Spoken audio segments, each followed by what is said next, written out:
How you doing, Tommy? I'm doing great, Wimp. How's inside the locker room? That's pretty good. That's pretty good way to put it. Yeah, we're inside there, and I don't know whether we're going to make it or not, but I guess we will. We've got we had a pretty good book the first year, so I guess we'll stay with it. Coach, he was able to get Jimmy Rain as a sponsor. Can you believe that he was able to pull that off? That's amazing. Wimp knows more on Jimmy Rain than anybody, so he'll be able to get a lifelong sponsor. Yeah, anytime they wanted to ask Jimmy Rain something, they always asked me to ask him. Oh, Lord. That's right. Yeah, they did. Ask him Wimp. I said, no, let Stallings ask him. Yeah. Well, those were some good trips, Wimp. We had a good time and had a lot of good guys on those trips. Yeah, we had a lot of fun. That was a great time, and we did have we caught a lot of fish at times, and then we didn't catch many sometimes because I slept some. So, but it was fun. And when you were at Texas Tech, I'm just talking about the football part of it, not talking about anything else. But that people try to compare the Big 12 to the SEC. I think it's a different league. Talk a little bit about the difference in the football. Oh, it's very different. The Big 12 is pretty much all offense. Very few teams play or put any emphasis on defense. Now, they try to, but most of the coaches in that league are offensive coaches, and, of course, they come from the 7-on-7 leagues of high school in Texas and got a lot of athletes, a lot of quarterbacks. And I can remember one time, Wimpton, there wasn't – now, this is 15 years ago, 10, 15 years ago. There wasn't a quarterback in the NFL or any great quarterbacks that come out of Texas. And when they started these 7-on-7 leagues and went to the spread, man, there's just an abundance. And they've all got one or two good quarterbacks, except for Texas. For some reason, they can't find one, which is still something I can understand. But Oklahoma played defense or tried to. In that league, you've got to have good corners. You got to have a couple of pass rushers. And other than that, everybody put their emphasis on offense. A lot of points scored, and I know Gary Patterson, when they flipped from the Mountain West to the Big 12 a few years ago and took Missouri's place, they thought they were going to light the league up, and they found out real quick that you better have offense first and then play some defense because you can't keep up. So. SEC is still a defensive league. They always will be. I think as long as you keep the type of coaches, you got Kirby and Will Muschamp along with Nick, and you've got a few offensive coaches coming in, but those guys are struggling. So it's definitely a defensive league, still running the football and controlling the clock and being very physical. One other thing I want to mention before Barry asks you is the recruiting is very hard for you out there because of the distance. You're away from everything out.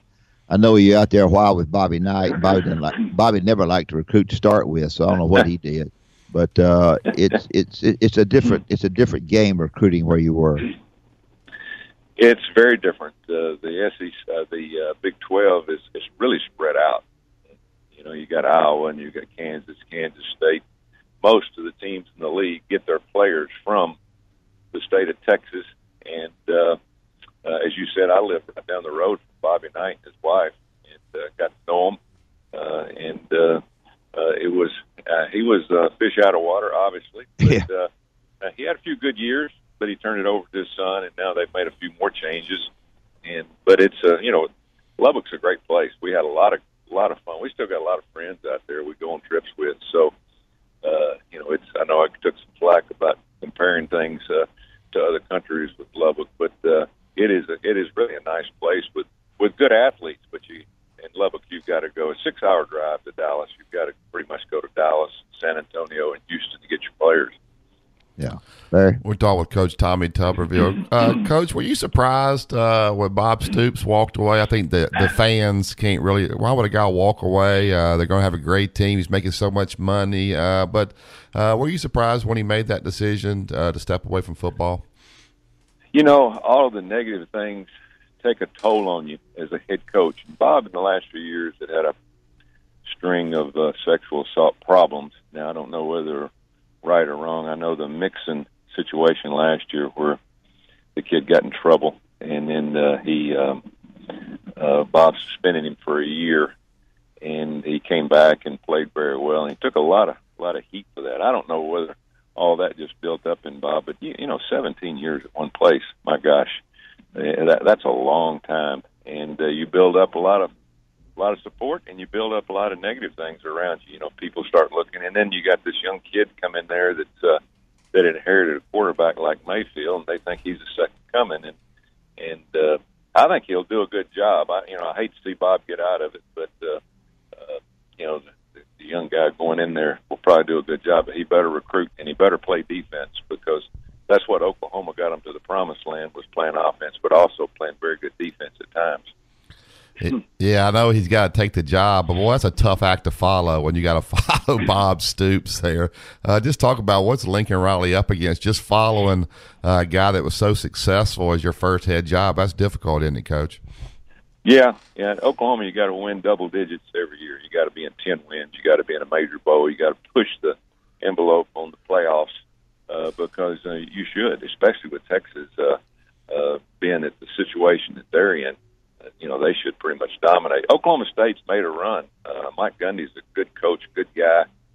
He's tried to play some defense, but, man, he's been able to put a lot of offensive guys around him. That's a great game between Oklahoma and Oklahoma State. It'll probably come down to those two teams this year. But Lincoln Riley's got his hands full at Oklahoma. Like I said, if he doesn't win 10 games this year with the talent he's got, the Wolves will be out very quickly.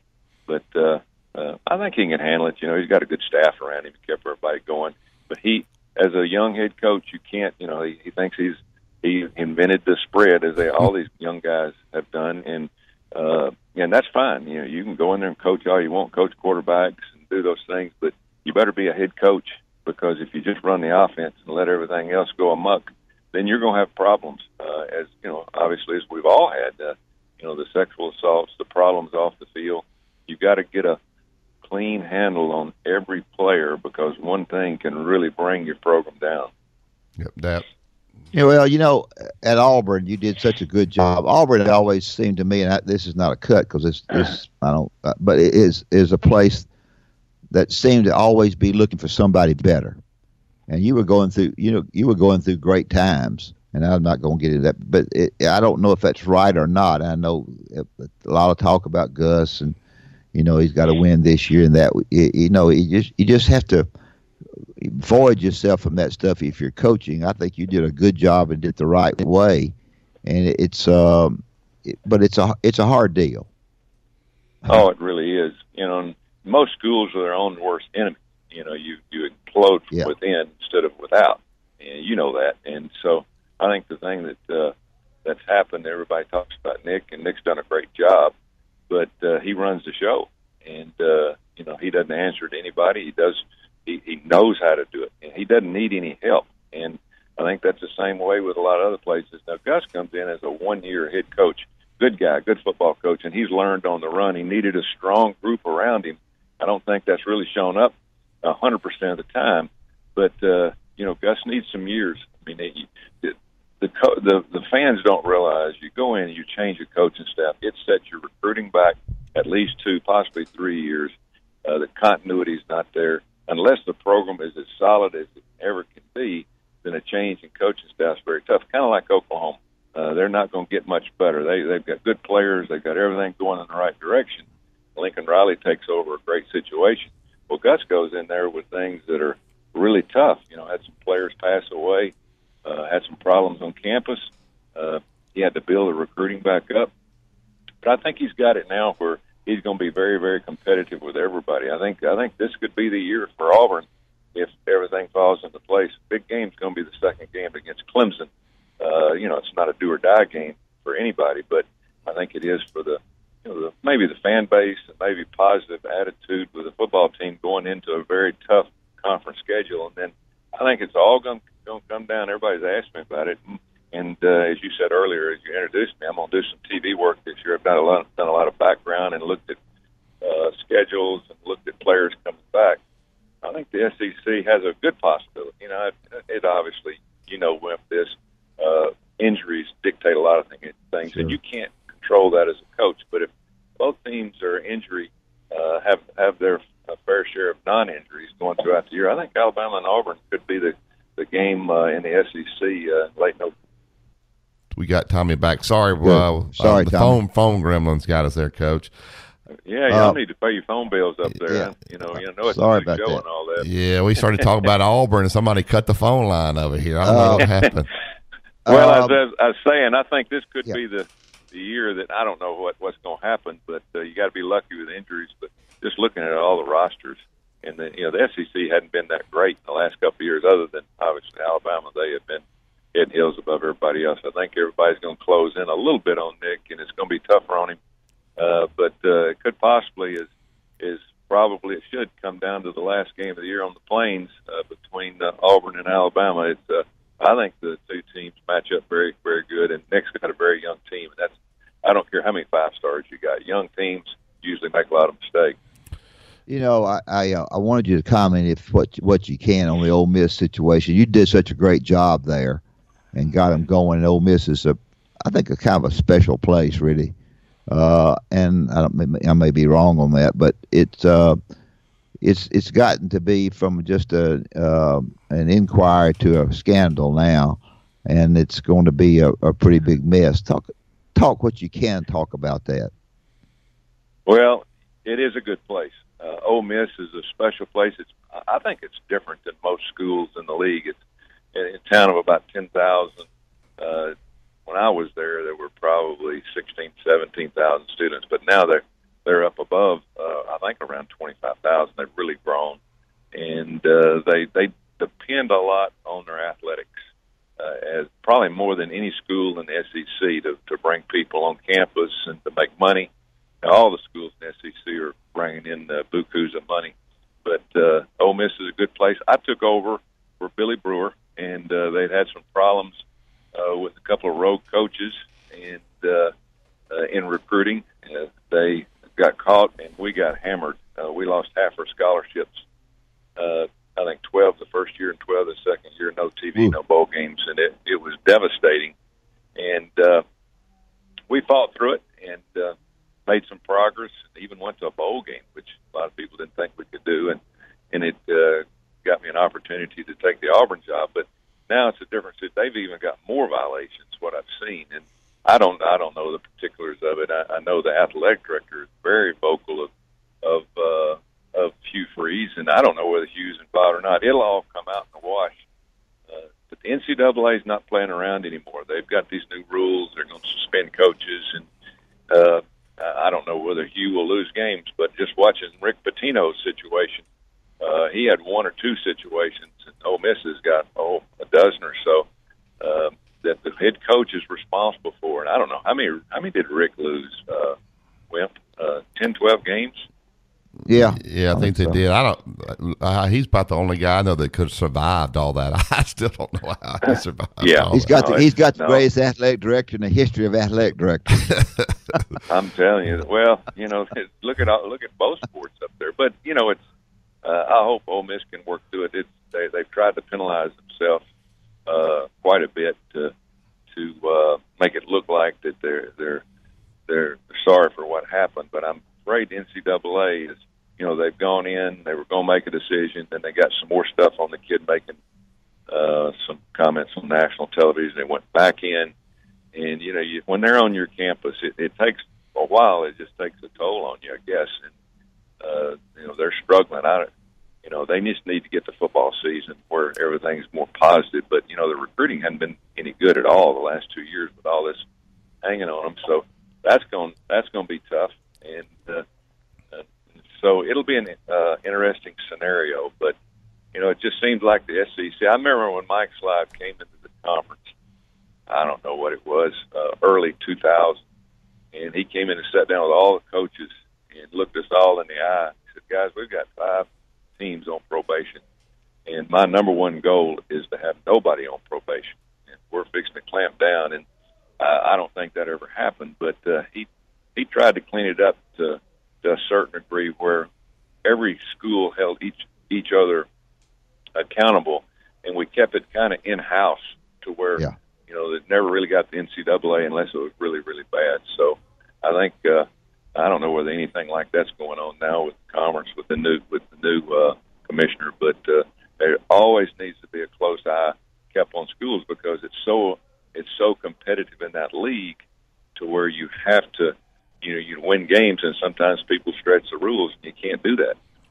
Yeah, we're talking with Coach Tommy Tuberville. Coach, we had Coach Saban on yesterday, and I asked him, and I want to ask you, have you ever seen a guy that could just stay so laser focused, even after winning the championship, he's laser focused? Usually guys will say, they'll rest a little bit. He'll change his staff after winning a championship. They lose to Clemson, he's laser focused. And he said, I don't have a problem doing it. Sometimes the people around me do. Have you ever seen a guy with this kind of mentality? Ultimate grinder. That's what I call him. And I've been good friends with Nick ever since I met him when he came in 2000 to LSU, and he's always been that way. I've hired some coaches that have worked for him, and he is really focused every day on what he wants to do. He wears his coaches out. It's a credit to a head coach that can consistently win when he loses so many coaches every year. I mean, there's not a year goes by he doesn't lose 2, 3, 4 coaches, and that's the most continuity thing that you really need to keep is your staff and recruiting. And it doesn't seem to have phased him one bit, but he runs the show. You can tell that. And I've talked a lot of football with him, coached against him, watched him play, watched him recruit. The things that he's done. And I noticed when he came in, of course, I was at Auburn, and I saw it all develop, and he created a situation in recruiting. Now, Alabama's got great tradition, and I told people when I was running for governor, I was one of the reasons Nick was there. Not that I hired him. Mal Moore did that, who was a good friend. But we went through maybe 4 or 5 coaches when I was at Auburn, and none of them ever got it that was there that was able to really get the recruiting going and use their resources to the degree that they could be competitive on every player, and not just in the South, across the country. Of course, winning carries a lot of that weight because when I was at Miami, we were winning national championships like Nick is, and very similar. Players wanted to come there. It wasn't because of coaches, Jimmy Johnson, Dennis Erickson, any of us, or the city of Miami. It was, hey, I want to go play for a winner. So he's got it to that point, but he used all of his resources to get that going. And that's a credit to him because nobody had done that. Nick's a good coach. There's a lot of good coaches out there. Recruiters win games. You know that, Wimp. The best players on the field are usually going to win, but he's been able to keep it consistent because of what you said earlier. He's that grinder, and he can keep that focus every day. I remember talking to Jimmy Sexton when he won his first national championship. I think it was in California, and I forget who they beat back early in his tenure at Alabama. Texas, I believe. Jimmy said he watched him walk off the field and was talking to him. He said he started focusing on next year, and he just won it, and then got to the dressing room. I mean, but that's what you're looking for, and that's what Alabama needed at that point, obviously, and done an excellent job, and that's the reason they're so much far ahead of everybody else. It's consistently nobody's really going to catch him while Nick's there. Now they're going sooner or later he'll catch up with him at a point, but he's got it so strong that it's not going to be. I'm not going to say down, but he'll rally within 6 or 7 days, get the team back on track. Well, I'll tell you what, we appreciate your interview. That's terrific job today. We got a lot we can play back. It's really good, and I appreciate it. I'll see you down the line somewhere along the way, hopefully. And I look forward to seeing you on television, Mike Patrick. That'd be great. Thanks, Coach. Well, call me during the season. We'll talk about it.